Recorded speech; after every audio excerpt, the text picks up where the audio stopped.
Welcome back to Stop My Crisis. I'm your host, Vivian Gaspar, and we are here to continue the epidemic of bullying and how we can help the victims understand that there are alternatives. It can stop and it will get better. Here with us today is Taryn Abrahams, a marriage and family therapist with over 10 years experience. Taryn's main focus is helping families and children overcome life's obstacles. Welcome, Taryn. Rihanna, Chris Rock, Jennifer Lawrence. These are just a few examples of A-list celebrities that have come forward and have admitted to experiencing bullying as a child. In fact, Chris Rock has actually spoken about this, that if it wasn't for his bullying, he wouldn't have developed his wit and humor. So I bring that up because we all have a lot of us have personal stories, especially celebrities.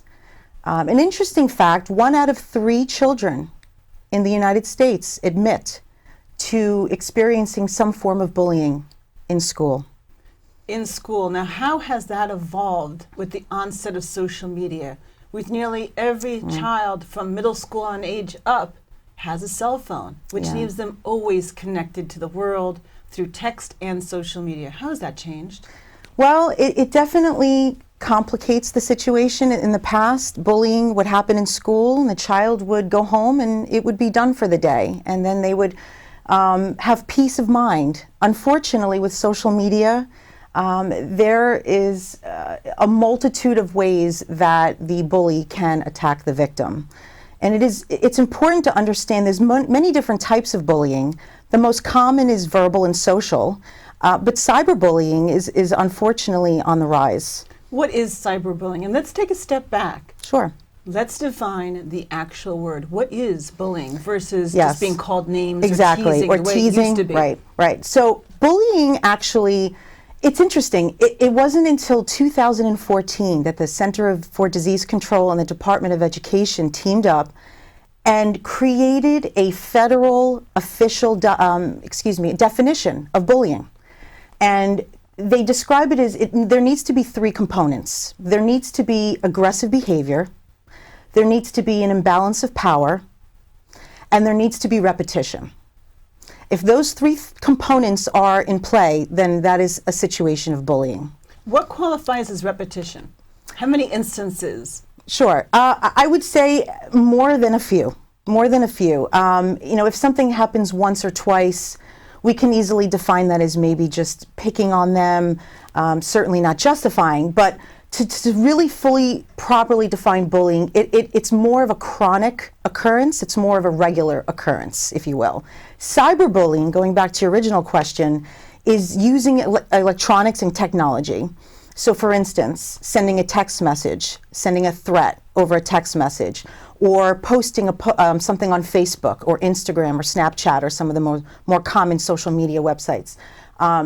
Simply posting things on the web using those mediums, that is exactly what cyberbullying is.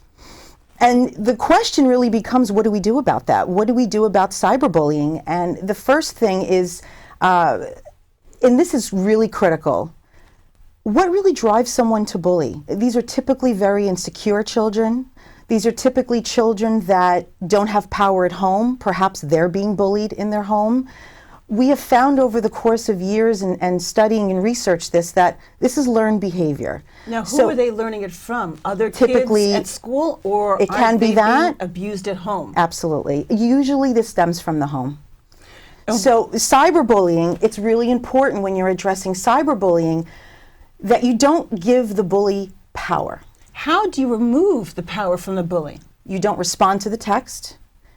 You take pictures and you document. That is critical. You document everything you receive. You take a snapshot of what you see on Facebook or Instagram. But the key to this is to not feed the bully by giving them power. And you give them power by showing them emotion, by showing that you're upset. Now, many adults now who may be watching, who both are parents, and they look back on their own childhood saying, I was teased in school. It's not so bad. I got through it. What's the problem? How has society evolved where this is now an epidemic? I mean, unfortunately, my son's friend's mother told me just 3 days ago that a child in her community, a 12-year-old sixth grade girl, her parents just found her hanging. She hung herself because she was a victim of bullying. What has gotten these children to the point of hanging themselves because they can't take it? Where there's so many people in our age group that just dealt with it. Sure. Oh, we just got picked on in school. What happened? What's Yeah. the change? Well, I think a big change is the fact that we do have the internet. And there are many different mediums and ways that, unfortunately, bullies can attack their victims. I think it's always been around. I just think we now have better language to talk about it. And I think it's just really critical that we don't ignore it. Well, it's so true, because I was told that this child, this 12-year-old girl, she had reported her bully to the school, but then she'd have found that it wasn't enough. And what happened is that the kid that was bullying her got even angrier that it was also a girl that was reported. Sure. And she then threatened this girl and said that, you're so horrible, you should just kill yourself. And unfortunately, she did. Why would someone, a child, give so much power by listening? Is there a way that we can strengthen our children to be more resilient, to not listen to things of that nature? Of course. I think it starts with the parents. I mean, it's really important that we give our children that ability to have that dialogue. It's critical that as parents, we don't judge our children. It's interesting. We've all been children at one point. We all have different personalities. How I would handle a situation may be different from how my child may handle a situation. I may be more bold to confront my bully when my child, perhaps, or your child may be a little bit more shy or reserved. So it's really important that we give them the ability to talk about it and not minimize it. I think also, too, we as parents, we sometimes fall into that trap of, kids just being kids. Well, when I was young, they'd tell me, just grow a thick skin. Don't let it bother you. Let it roll off your back. Sure. And are children more sensitive now that they're unable to do this? No, I don't think so. I just think it's important that we give our children the ability to talk about it. And as parents, we have to recognize when it's not an issue and when it's becoming an issue. So the real question is, what are parents looking for? What should parents look for? Yes, exactly. So what are some signs? So we all hope and wish that our children, if they're having an issue at school, they would come home and talk about it with us. But the reality is sometimes they don't have the confidence to do that. They're embarrassed to talk about it. So we as parents need to be tuned in. So perhaps if your child is coming home and they have tattered, ripped clothing, if they have missing jewelry or belongings that they went to school with, if your child comes home and they're starving and they're hungry, perhaps they didn't get to eat their lunch because it was taken from them. If your child is showing signs of depression, anxiety, they're starting to withdraw, they're not hanging out with their friends, or perhaps they don't have friends. Those are all red flags. If they're having trouble sleeping, if they lose interest in activities they used to enjoy. Perhaps maybe they're being more clingy to their parents than they used to be. Absolutely. Out of fear. And to add to that, if your child is complaining about not wanting to go to school, all of a sudden they're complaining about they're symptomatic. They have, they don't feel well. Their stomach hurts. Stomach issues is actually the most common complaint because usually anxiety ends up in the gut. So if a child is stressed out, a lot of times, if they're complaining about gut issues, a lot of times it has to do with emotional. And I know so many people who are watching thinking, it's not my child, this isn't real. I mean, in addition to the fact that I just heard it, because obviously that's very extreme when a child of 12 years old takes their own life. Extremely, a child of any age. Sure. But 12 years old just seems so young to even contemplate such a thing. Yeah.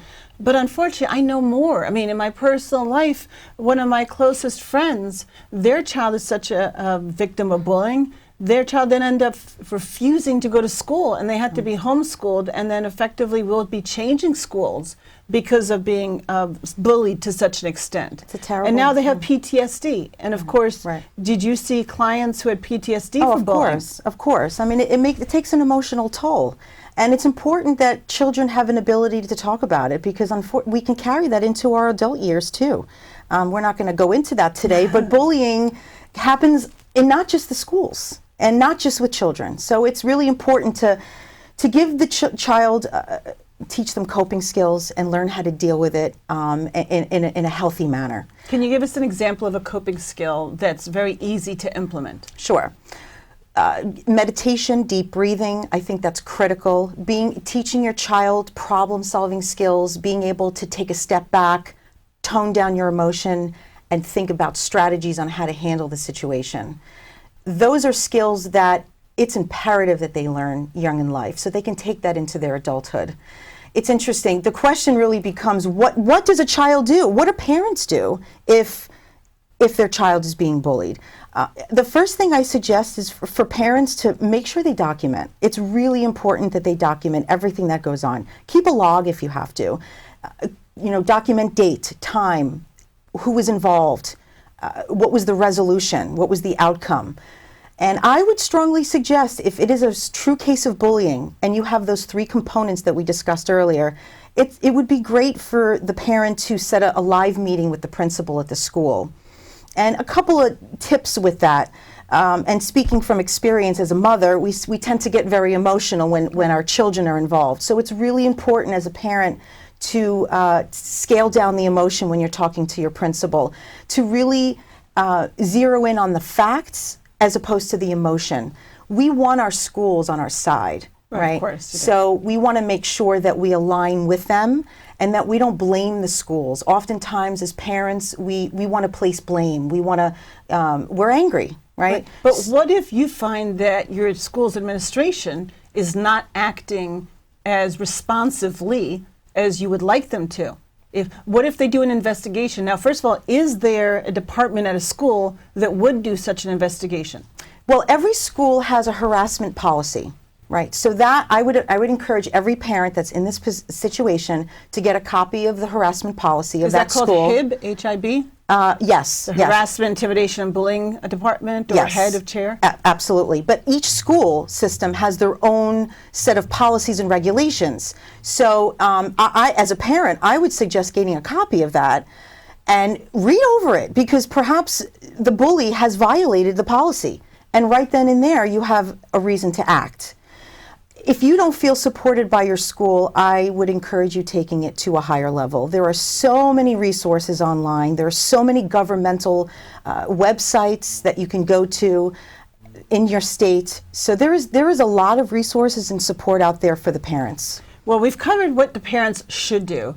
Right. As we wrap up, could you please just let us know 2 things a parent should not do? Sure.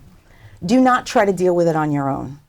I hear many stories of parents that show up at the kid's house wanting to talk to the parents. Of the bully. Of the bully's parents. Wow. Exactly. Now, why shouldn't someone do that? I don't encourage that. It's only going to escalate. It's only going to escalate the situation. And what are we really teaching our children, right? So I think it's critical to involve the school. Another thing is, and this is important too, we want to help our children. It's important not to force them to talk. Okay. They will talk when they're ready. You provide them with the opportunities to talk. You bring it up at every possible moment. But, if they're not ready to talk, that's okay too. So perhaps a school counselor, a therapist, a trusted close family friend would be a good support system for them to talk to. It's sensitive information. Excellent. For a child. Thank you so much for this very knowledge, welcome. because unfortunately, bullying is becoming an epidemic. It has to be stopped, and you must, as a parent, learn how to deal with it. It is regular, stereotypical bullying that has also blossomed, unfortunately, into cyberbullying, which goes from social media to texting, and this cannot be ignored.